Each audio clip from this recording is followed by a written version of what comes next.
नमस्कार, माया मिरॅकल किचनमध्ये तुम्हा सर्वांचं स्वागत आहे. आणि आज आपण मस्तपैकी दोडक्याची भाजी पाहणार आहोत. आणि ही दोडक्याची भाजी खाल्ल्यानंतर हमखास एक चपाती तरी जास्त जाणार आहे. पाहूया तर मग या दोडक्याच्या भाजीसाठी काय काय साहित्य लागतं ते. प्रथम मी इथं दोडका घेतलेला आहे, सगळ्या शिरा काढलेल्या आहेत आणि बारीक चिरलेला आहे बघा इथे.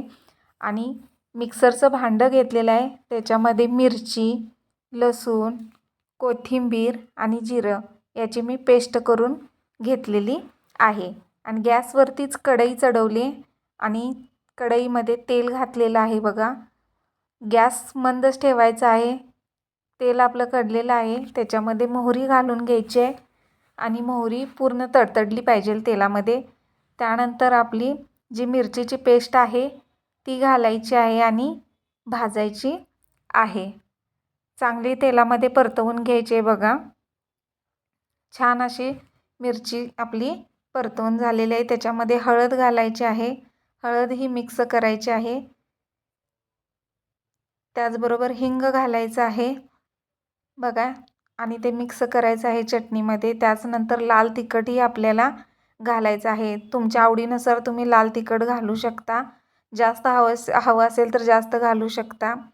त्याचबरोबर मीठही घालायचं आहे आणि सगळा जिन्नस हा एकत्र मिक्स करायचा आहे. आणि नंतर ह्या आपल्या दोडक्याच्या फोडी त्या चटणीमध्ये घालायच्या आहेत. जी मिरचीची पेस्ट आपण तेलात भाजलेली आहे त्याच्यामध्ये चांगलं परतवून घ्यायचं आहे बघा. आणि इथेच मी अर्धी वाटी शेंगदाण्याचं कूट वापरलेलं आहे आणि तेही मिक्स केलेलं आहे बघा.